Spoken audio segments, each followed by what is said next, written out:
Good afternoon or evening, depending upon where you are in the world. This is Walter Davis with Progress in the World Radio and Television Show, and I'm here today to interview my good friend Shophar. And we're going to be talking about energy healing. Welcome to the show. Thank you, sir.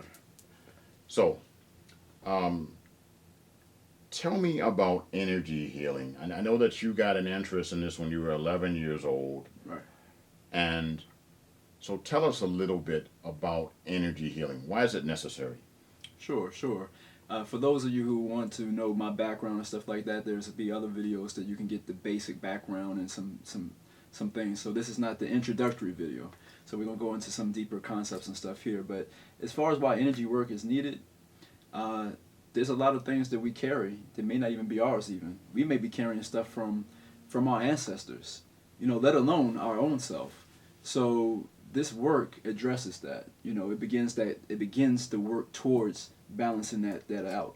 And if you don't want to look at it from so much from the spiritual standpoint, let's go more science based then. Epigenetics is the whole concept that we carry our emotions affect our genes and how that is expressed. And so they say that if you take a rat, you take a mouse, and you give it a stimulus, and in this one study I read, they use almonds. And so the almond smell, every time the mouse or the rat would smell the almond smell, they would actually shock it. And they kept doing this over time. Eventually they could take away the shocking, but yet the mouse would still have the whole emotional and adrenaline, epinephrine response to these things. And here's the interesting thing though, Walter. Then they found that the kids, or the mice, whatever you would call them, the kids and the kids of the mouse would also have the offspring of the mouse. The offspring, there you go, thank you. The offspring of the mouse would also have the same response.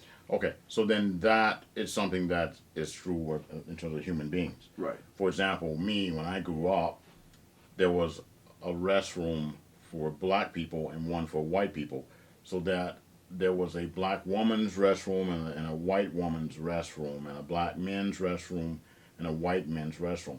So every time I go to the restroom now in a public place, when I go to Applebee's or any kind of restaurant, for a minute there I have to think, right, am I going into the right one? Because people would kill you right. for going into the wrong restroom. And all of my friends were lynched and they were castrated and they were hung, right, because they went into the wrong restroom. right. So what you're saying is true. This is something that still carries forward in me today. This is 2015, and this stuff happened to me in the 1960s. Right. And currently we're mostly just told, just get over it. That's how insensitive the society has been towards these type of things. If you're Native American and your people got moved off the land, and or you were part of the immigrants who came, whatever your story is, how you got to be where you are, there's probably been some trauma. There's probably been some things that were not loved, that did not feel like, they didn't feel good, and it was passed on. So this work actually takes those feelings, takes those energies, and it transmutes it. It changes the energy of it so that you can be more blissful in life. Because we don't have to carry these things on forever. It's just that this energy work was something that was known in ancient China, India, Ethiopia, Egypt. These are lost arts that have been brought back to the public, to the masses again, through different people.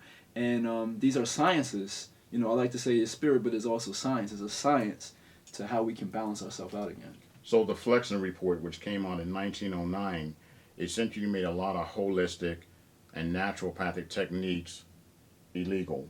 And it also stopped the funding for those things. So this is why a lot of ancient things have been lost. Right. And they've been called voodoo, right, and black magic, right, and things of that nature. Whereas they're really much more effective than the petrochemical model, right, that we've been taught to follow. And we've also been taught in our society not to pay attention to our emotions, and that to get over things, just get over it. Men are not supposed to cry. Especially men. Men are not supposed to show their emotions. Men are not supposed to be afraid. Not supposed to talk about being afraid. People do not know how to differentiate between shame and guilt. Right. And so these type of things, these resentments and anger and things, collectively we hold them into our bodies. And what you're saying, mm-hmm, is that these injuries can then be passed down generation to generation. And what I'm hearing you talk about is not a way to control this stuff, but a way to manage it. Right. You don't want to control them. You don't want a thing to to further, because you're just causing more tension at that point. If you're trying to hold on to them or whatever, or keep them at bay, no, we want to release them altogether. We want to change the vibration of them, because they've done, again, this science is around this or whatever, but negative emotions have a certain frequency about them. So when we're feeling sad, our body resonates at a certain level. You know, when you feel happy, it resonates at a higher level. It feels better. So, and these ancient techniques, qigong, tai chi, these things that come out of China, there's other different systems and everything, but these allow us to start vibrating at a higher rate to get these things out of our nervous system. Actually, I don't like, from doing this work, Walter, I don't even like to call it the nervous system. Subconsciously, or like like to call it superconsciously, but subconsciously, we're training ourselves to be nervous, just by calling it that. It's the awareness system. And in this work, when we do work like this, you're making yourself more aware of your environment. You know, I've had patients, you know, women that I work with, clients or when I work with, that after the energy work session, they're so alive. They eat a strawberry. It's like, oh shit, I've never had a strawberry that tastes this good. You know, hearing the birds in a different way. You know, because your awareness system has now been opened up more. We tend to just keep making our dendrites and our neurons keep firing the same synapses over and over again, when it's this whole tree that's available. But we just keep going in the same patterns. So this opens up more channels for us. So you are very attuned to this. You've been doing this a long time. Yes. But some people like me are not very familiar with these things. Now, I understand the validity of what you're saying. Right. And my approach is somewhat different. Is there a way that you can simplify this concept? What is going on with it? For example, if I talk about addiction, I'm talking about chemicals in the body that are desiring something like, you know, tobacco, nicotine, Right. or coffee, or alcohol. That is a simplistic way that I can kind of get at that. The body has a craving, and every emotion is associated with some chemical in the brain, Right. which then causes us to feel something, to feel scared. There's a chemical associated with that, a chemical associated with jealousy. There's chemicals in our bodies that are associated with bravery and fear, all of those things. Right. So that is a way that I can grasp it, to understand that part of it. What you're talking about is energy levels. So this is something that's not really readily visible. Right. And so this plays into acupuncture, for example. Right. Everybody has an electrical charge to their body. Right. And that charge, for example, becomes disrupted. And when that becomes disrupted, we develop diseases and we develop maladies. Right. And that's because we are not in touch with the earth. We don't take our shoes off. We don't put our feet in the grass. You ever notice how when you go to the beach, Right. and you put your feet in the sand, you feel different? That's because the electrical charge of your body is coming back to its normal vibration, to the normal level you're supposed to, because you're in touch with the earth. But when we wear these shoes to protect our feet, we're not coming in touch with the earth. We walk on floors in our homes. We're not in touch with the earth. And thus our electrical charge becomes disruptive. And this is where we go to acupuncture. They stick the needles in and they realign the electrical charge in your body. This is why acupuncture works. Right. So you're talking about something similar to that. Oh yeah, definitely the same concept, same. It's the same, working with the same energies in a different way. The only difference, or where it goes off, it veers off a little bit, is that I'm dealing with the sexual energy, the creative force, the energy that brought us to the planet. You know, my mom and our father got together. That's how we got here. And that core energy, you know, is what made us. And I was taught that it not only creates children, it also creates the world in general. So the womb of the woman can create, and it is always constant creating stuff. But if she's in an emotional place where she's stressed out, she's angry, she's, you know, going to a job that she doesn't like, if all these different things are going on, then she's constantly creating a life that she doesn't want. So on a deeper esoteric way, because her womb is like a dark hole, not in a bad way, but it's like it's pulling in things to her on a very high level. So by bringing these different events and people into her life or whatever, it kind of manifests things, not just children, it manifests the reality that we see. And through these sciences, you start to learn how to balance these things out so you can have the life that you want to have. So what you're saying is that there is a way to heal oneself by paying attention to energy levels, and you can also manifest more positive things. And I can manifest more positive things in my life, and women can manifest more positive things in their lives if we pay attention to managing this energy. And so what you do is help people learn how to use healing energy. Yes, in TCM, traditional Chinese medicine, we're taught that the five major yin organs, the lungs, the kidneys, the liver, the spleen, each one of these have a negative emotion that's associated with it that allows you to know when you're out of balance. So negative emotions aren't really negative in a sense. They're only negative because we don't deal with them. And then it causes some kind of malady in our bodies because it's trying to get our attention to bring us back up to a higher vibration. So the negative emotion, for instance, of the spleen and pancreas is worry or anxiety or pensiveness. For the lungs is grief. So if a person at the beginning of the onset recognizes that, I have grief around losing someone, and you learn how to do different things to bring that into balance, it doesn't have to go to the place where you have leukemia or you have chronic bronchitis, COPD or something.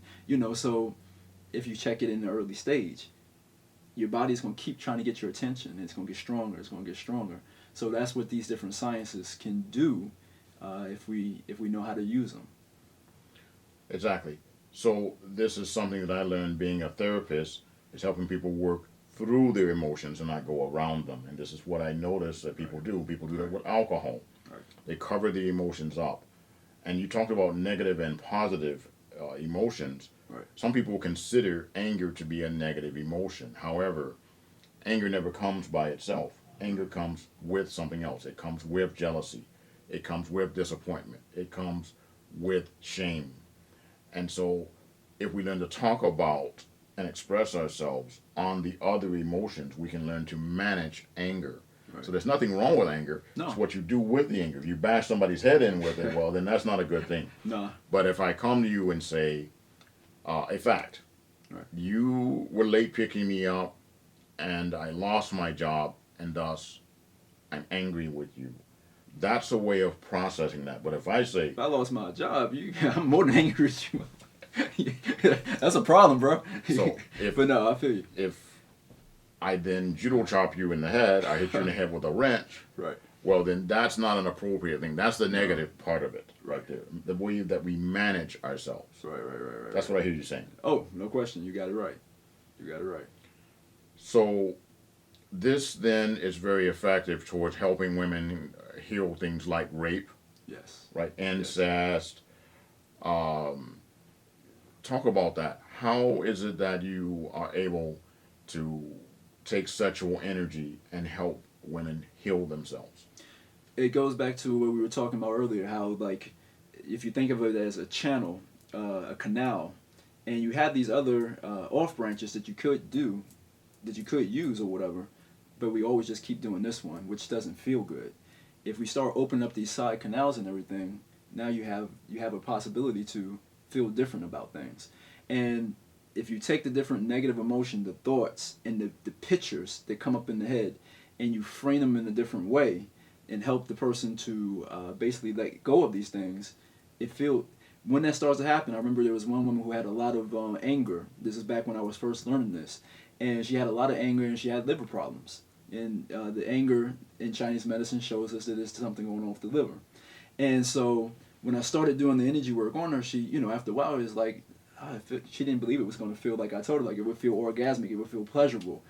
When we let these things go, it feels good. That's our body's way of letting us know, like, you're on the right track, keep going. And orgasm is basically releasing tension. That's why it feels good. We are programmed to heal ourselves. And orgasm is one of the key ways of doing it. That's why the body is trying to let us know, like, yeah, do this, it's good for you. In a normal male and female relationship, and I say normal, if these sciences were known about, the man and the woman would be interacting totally different than what we do. Right now, we just kind of meet on a body level, and a lot of times that doesn't address the woman emotionally. It doesn't address who she is, and she's an emotional being. We know that kind of even just in passing. Even the dude that's a little brain dead will still know that, okay, well, I get the woman is a little more emotional than me. but yet we don't know how to really play to that and help her out. So in classic Chinese medicine, Walter, you have yin and yang. And the yang is the receptive vessel, and yang is the vessel that moves on something, that asserts itself. It takes the initiative. And it was real quick little thing to say on that. There's nothing that is yin or yang by itself. So to say like the Incredible Hulk is yang, compared to what? It's always comparative. You always have to give something that's comparative. So when a man and woman comes together, if she's in that yin role, she's being receptive. The man is then bringing his energy into her, consciously with his penis, but also with his being. And it allows her a chance to relax. She's positive in her heart area. She gives us energy from her heart area. We're negative here. This is where we are yin. We receive here. We're positive here with this. And she receives us there. So this is our positive pole. That's her negative pole. Negative not meaning bad, but that's just where her pole takes in energy. We take in energy here at our heart. Most men never allow the woman to ever feed her energy into us. And that energy that she pours into us is love. I believe that men who really approach women in this way wouldn't build a bomb. There's no way you would make love to a woman like this and then build something that could destroy all of this beauty that we have around us. So, and the woman doesn't feel her self-worth because she never gets a chance to pour. If you really are in tune with women, they yearn to share themselves. They yearn at a very deep level when so many of us, they never get a chance to. So this is why it's said that women need to be in love to make love, and men need to make love to be in love. Exactly. There's a lot men, and you hit on a very deep point there, because there's a lot of shame with men with their penis. Like coming up, don't go around those dirty little boys. All they want to do is, oh yeah, that's what the Creator made it for. Like, yeah, don't shame me around this. That's what I want to do. That's what I'm supposed to do. And then women these days, they're so out of touch and don't know. I'm talking in general. So if you're a woman who's not that, don't take offense. But they're looking for the man to come to them with love. That ain't our thing. We just want to use this. You're supposed to help us bring that up. So we are conditioned in our society really to embrace some very unhealthy things. Oh, big time. We're not trained to do the healthy things. We're not trained to express ourselves on an emotional level. And there are both men and women like this who cannot say how they feel. A lot of times people say, I feel blah, blah, blah, blah, blah, but then they give you a thought. That's a deep point. I feel like the election was unfair. You can't feel that. That's a thought. That's an intellectual thing. But you might feel optimistic. You might feel afraid. You might feel scared. You might feel ashamed. Right. And people don't differentiate between shame and guilt. Right. They use those words interchangeably as though they're the same, but they're profoundly different. Right. Whereas guilt is an action. I did something wrong, or I didn't do something I was supposed to do. Shame is a state of being. I am wrong. What's wrong with me? Why am I black? Why am I short? Why am I white? Why am I skinny? Why am I whatever? Why am I gay? Why am I straight? Why am I Native American? And so those are the things that people medicate themselves over. They medicate themselves over shame issues. So one of the biggest emotional contributors to addiction is the inability to go through shame, and also it is a basis for a blockage in terms of communication between people, especially men and women. Right.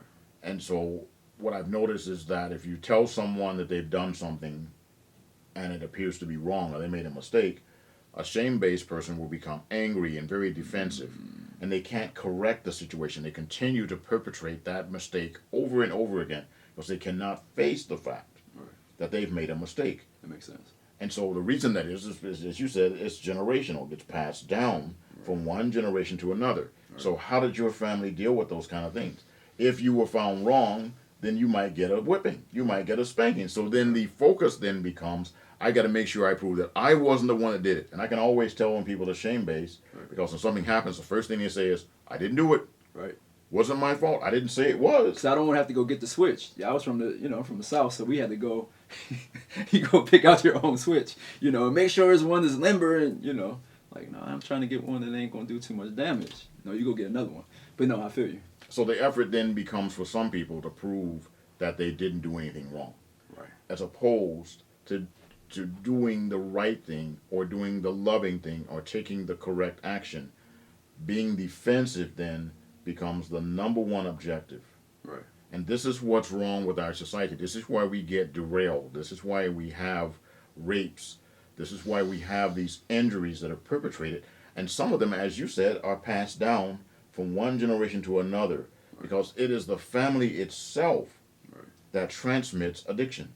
Yes. The family itself and its dysfunctional ways of dealing and managing problems are the reason that we have drug addiction and alcoholism and a lot of the other dysfunctional things. Right. So my definition of being functional is to be able to talk, trust, and feel.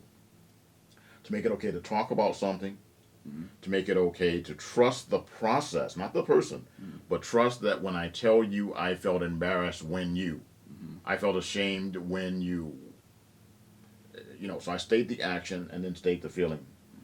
And that it's okay to feel. It's okay to say, I'm afraid. I remember being a child and I told and I hurt myself and I began to cry. My dad grabbed me and started shaking me and go, men don't cry. Wow. So I learned not to show sadness. Right. I went behind the garage and cried if I was hurting. And so if I went to the store and I didn't get this particular toy that I wanted, I used to love G.I. Joes. So if I went Me to too. the Yo store Joe. Yo Joe. and my mom didn't get me the G.I. Joe, well then I fell out in the aisle. I threw a tantrum. I saw these other kids. I got mad. And my mom got me. Pap, pap. You don't do that to a southern mom. No. Beat You ain't my gonna little do butt that. good. So I learned, okay, I don't show anger. So then I waited till I got to my room, and then I threw things around. So I got so good at covering up my feelings that I didn't know how I felt anymore. Very deep point there, because many of us don't know how we feel anymore. We've become so numb. I think there's a reason why The Walking Dead is like the #1 show, you know, because we know super consciously, not subconsciously, because it's not sub to anything. It's making our heartbeat right now. It's digesting food. It's understanding the words that's going on right now. Maybe even converting to another language. It's doing all of that without you thinking about it. It's not sub to anything. It's the super conscious, you know. And so the super conscious knows that we're dead. We're not alive anymore. If we're using 3% of our brain, they say, like a genius like Einstein is like 10%. We're dead. We know it. We're walking around, we don't feel anymore. Well, the thing about Einstein is that his basic needs were taken care of. And all of us are geniuses. Right. All of us have special gifts. Right. But if our basic needs are taken care of, then we can bring our gifts out to the world. Right. This is why we have the robberies. This is why we have the things happening, because if you take a lion tamer does not get into the ring with a hungry lion. They feed the lion first. Right. Then they can do the show. Right. But what we have is we have a bunch of hungry lions on our street because we incarcerate people and then we let them out of prison. And they can't get a job. They have no way of making money. So these hungry lions are waiting for us in the parking lot at Albertsons. They're waiting for us in the parking lot at Kmart. They're breaking into our homes. Right. And so we have this barbaric punishment system where we punish. You ain't lying. And we don't show compassion. Right. We don't rejuvenate.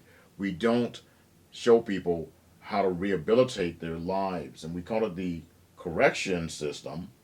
But what gets corrected in the correctional system? Right. And so I would come back and differ with you a little bit on this subconscious thing. Mm-hmm. I believe in the concept of the Shophar window. Mm-hmm. And there are 4 different window panes, if you will. There's a public area. Those are things that we know about each other. Like I can tell the color of your shirt. That's public. You can see that I can see it. Right. So there's things about you I can see and that you can see as well. Right. Then there's a blind area. Those are things you cannot see about yourself that I can see. You ever see somebody come out of the restroom and they have toilet paper on the bottom of their shoe and they're dragging it along and you're laughing, Right. but they can't see that about themselves. So there's things about you you can't see. Right. And then there's an unknown or unconscious area. Those are things you don't know about yourself and that nobody else knows. Your brain protects you by covering things up like it never happened before. And in the bottom left-hand window pane, there's a secret area. Those are things that you know about yourself that nobody else knows. And just real quickly, how I've used this is I had a group therapy session. I have a background in therapy. And I had 2 men that I knew had been raped. but they were in there for cocaine addiction. So I said to them in their face-to-face individual session, bring this up in the group and talk about it, and then I'll help you feel better. Oh, no, I'm not going to do that. They're going to think I'm gay. Oh, I got raped. And so I finally coached them after a couple of weeks to bring it up. And one guy told his story like at the first group in the morning. We had 2 groups every day. He talked about how these Japanese businessmen had drugged him in Tokyo and raped him. Mm. Then in the afternoon group, the other guy told his story about how he came home and he was drunk and his roommate raped him. Well, I noticed a guy sitting next to me. Mm-hmm. He had sweat on his forehead. He kept playing with his hands, crossing his legs and uncrossing them, doing like this, rocking back and forth. So I said to him, "Are you okay?" Right. Of course, what he said, "Hey, I'm fine." But then he broke down and started crying after those stories. And he finally remembered how his uncle had raped him repeatedly between the ages of 4 and 7. He didn't remember this until those other guys told their story. So there is a subconscious. There are things about you that you don't know. Like the very first time you fell down as a child, it was very traumatic when you hurt yourself. You probably can't command that memory, but that memory is in your brain, clear as a bell. And with the energy work, a lot of times that comes up. And what it's doing though is bringing it. It's like bringing a program up for deletion. So what happens is you shine a light on that, and now shining the light on it at a different resonance, you're able now to deal with it and let it go. But it's never lost. It's there. And if you've ever felt a good feeling, if you only had this one moment in your life where you felt love, that energy is still there. You can still bring that up and tap into it, and that's what happens during the session. It's just like if I feel angry or depressed about something, I might have seen some little kids get killed in Palestine. I might feel depressed. Right. But then all of a sudden I make a big sale and I get this big amount of money deposited in my bank account. It's like, hey, I'm happy. Right. And now I have this money. So you're talking about that. You're talking about tapping into joy. And you're saying that in deeper levels, there are emotions that we may not feel very comfortable dealing with, but also good emotions that we can tap into as well. And the good ones, and this is what I've found in my own experiences and stuff, as I've gone deeper in myself and then helping others to do the same, it's those, what we would call good emotions, like, say, just peace, just being still, or love, happiness. This is who we are at the core, at the deepest level. No matter all the other things we've felt, how terrible our life experience has been, there's been some pretty crappy life experiences on this planet right now because we live in the same planet. But no matter how much we have piled on us, at the end of the day, at the deepest level, the core level is still that deep peace, that deep joy. A lot of us don't trust that anymore. We've lost our trust that the universe is benevolent, that it, we may not feel that it's benign. Like, how could this happen? How could you allow, 4 kids to get killed in Palestine or Selma, Alabama, wherever it is, the cops killing young black men or whatever. How could this? So we've lost it, and I understand how we get there, but if we go deep enough, we are always unharmed. So you're talking about ways of redemption, right. Ways of helping ourselves repair and deal and manage with. Yes. Manage the trauma. Yes. The traumas, and we all have traumas. Oh, definitely. Each time we see a violent act, we're traumatized every time, even on television, or if we watch the news and we become sad and we see the 500 kids that got killed in Palestine last summer, for example. That's very traumatic to people. Right. So you're saying that with your energy healing, you can demonstrate and show people how they can work through yes. These things. And then that's going to improve what? Their sexual lives, their relationships. What are the benefits? What are people going to get? So I like to use the acronym HAPPY, HAPPY. First thing is health, mentally, physically, and spiritually. Again, when we talk about spirit, my understanding of it is your thoughts, thoughts being what you say to yourself, and then also the pictures, the images that you see in your head. So that is spirit to me. We have this I think most of the time when people say spirit, before my teaching with this, before I was taught with this, I would think of cherub angels and like Cupid. This is spirit, some ghost somewhere. Spirit, in ancient cultures, what they really teach, though, is something very much more tangible for us. So it's thoughts, and then it's feelings, it's emotions. That's also spirit. And so that the H part of it is that it helps you to heal around that. Awareness, again, what we go back to the awareness system, it expands our consciousness. Now we become aware that in this situation I don't have to respond this way. I don't have to beat you across the head with the wrench because you just picked me up late. You just owe me some money though, because I don't have a job now. But I don't got to kill you because of that, So I become aware, whereas if before I couldn't respond any other way because I would keep doing the same. But now I understand. So your awareness expands. The 2 P's are for pain and pleasure. We don't have to keep feeling pain around things. We can actually start feeling more pleasurable about everything. Life becomes more pleasurable when we stop going through those different channels. Then you find that life is pleasurable. Then Y is for the yin. As it's conducted for the women, then the woman is able to become more yin again and just relax and become vulnerable again and feel self-protected by the divine masculine. Most women, a lot of women today, they don't feel that they can do that, especially in our society. And I understand why. The moment they start being feminine, they get taken advantage of. The moment that they start wearing something that's a little provocative or whatever because they want to express their sensuality, there may be some negative, maybe the boss now looks at her as like, oh, come to my office. Or, so that I understand why women feel like they sometimes can't do these things. And so the Y is also for yang, so for men to start being in a more protective role and realizing these things in protecting our women more. So you're talking about a higher level of respect for one another and a higher level of consciousness about ourselves as being human beings. Yes, sir. Yes, sir. And by becoming aware of that, we can have healing properties, not only for ourselves, but for those around us. We all have a responsibility to respect each other, and we can be helpful to each other. This is what I'm hearing you say. Yes, and one thing I'd like to point out on this, Walter, is that the ancient texts in India and Kemet, Egypt, China, they talk about superior and inferior men. And they're not talking about race, class, or whatever. They're talking about spiritual development, cultivation. And when the kundalini, when the sexual energy rises to a certain point and you deal with your issues, you can't leave the issue. This is one thing I want to point out. The energy that we're talking about, this sexual energy, is neither good nor bad. If you have a neurosis, it will make that neurosis stronger.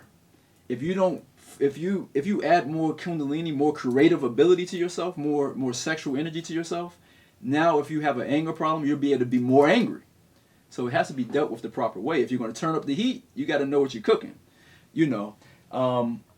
But if it's dealt with the proper way, if we get rid of these different negative expressions, then when the energy raises, it now allows you to express yourself in a way that's more superior as a divine being, as a divine man and woman on this planet. So you're now able to, you make the loving choice. Nobody has to tell you. Nobody has to give you 10 commandments or whatever or some stick or a carrot. You just know in that situation how to act in a divine way, in a way that's loving, in a way that is beneficial to the whole group. So what you're describing is ethics. Yes. And so ethical behavior is behavior that is beneficial to everyone. Yes. And in other words, no one should be able to tell me who to go to bed with. If I want to go to bed with a particular woman, no one should have the power to tell me that that's right or wrong. So then that means that I'm not a gay man, Right. but I defend a gay man's ability to have a choice. Yeah, definitely. To go to bed with whomever they want, or a lesbian woman, Right. to choose her lover. She has the right to do that. No one should have the right to tell you or to say to you, you can't be involved in an interracial relationship because interracial mixing is wrong and because that might be your concept. So then you don't intermix. Right. But then you can't stop other people. So it's best that no one has the ability to dictate another person's sexual choices. That's an ethical 100%, decision. 100%. But we've been having moral conversations, haven't we? Yes. Some people equate spirituality with morality, and there's a profound difference, isn't there? Yes, definitely. My understanding on those two things is I like the way that you draw it up. The difference between morals and ethics, and what I'm saying is that it just emanates from you. Like if you start raising your energy, your core energy, that core that we talked about, you don't feel the need to go tell somebody else, don't do this if it's not harming you. That won't even come up. It's only when our mind is still tripping over something that maybe you have going on that you haven't dealt with and that you want to express, and you see somebody else doing it, now it's bringing something up for you. That usually is a reflection thing. So the bottom line is, if I don't want it done to me, if I don't want someone making my sexual choices for me, for example, Right. then society as a whole should not be making sexual choices for other people. Now, there is a boundary with that. Like, you don't want to have someone having sex with a baby. Right. Oh, no, definitely not. Yeah. And so you don't want someone having sex with your baby. You don't want someone having sex with you as a baby. So Right. then you don't do that to someone else. And then what you're saying is that these ethical choices become easy, Right. or easier, and you know the right thing. You don't need a set rule book. No. Because if you're tapped into that That healthy, you just know. nurturing divineness, then you make the right decisions. It's how a honeybee makes this perfect, it's just in it. It doesn't take a class how to make a hexagon. A Canadian geese can fly all the way from Canada to Argentina. A peregrine falcon can fly from Canada to Argentina and back. No navigation system. These things are in us, and we're supposed to be the most advanced beings on the planet. But we need people to tell us, don't steal. No. How did we come to this place? Got it. You don't see bees with a bunch of instruction books. Okay, Fred, then you go and put the wall on that side over there, and da da da da da da. So there is some natural intelligence. I guess that's the word. Yes. Natural intelligence, divine intelligence, whatever you want to call it, that we all possess. We're all wonderful beings, and we have to understand the fantastic power that we have as individuals and human beings. And what I'm hearing you say is that you're able to help people tap into that, and then that helps them heal. Yes, go back to who you innately are, as opposed to all these ideas about who you are, your beliefs about who you are, your thoughts, the pictures and the ideas, the words that have nothing to do with who you are. Credit scores and job, career. All of these things. I understand the process that they play in our life, and I understand. But when we start thinking that's who we are, then you understand why you can't find your way back. Why you have the unnecessary stress in your life. Got it. Well, this is a wonderful thing, and I hope that you'll get in touch with my friend Shophar here for an energy healing session soon. I'll look for the contact information within the body of whatever this video is coming to you through. Did we leave any points out? Is there anything else you want to make sure the audience knows about? All right. Well, first off, I'd like to say thank you, Walter, for the whole experience, for the questions and everything, the interest, and for the chance to reach our audience. I really, truly appreciate you on that. And this is a bigger conversation. So, I definitely, if anything intrigued you, if everything that interests you in this conversation, just hit either one of us up, and I'd like to talk with you about this as well. I look forward to seeing you. Okay, well, please take advantage of it. I think this is a wonderful service that he has, and I know that getting involved with these types of processes has really changed my life and made me a lot healthier and happier in terms of how I'm managing myself. This is Walter Davis with Progress in the World radio and television show. Thank you for joining us.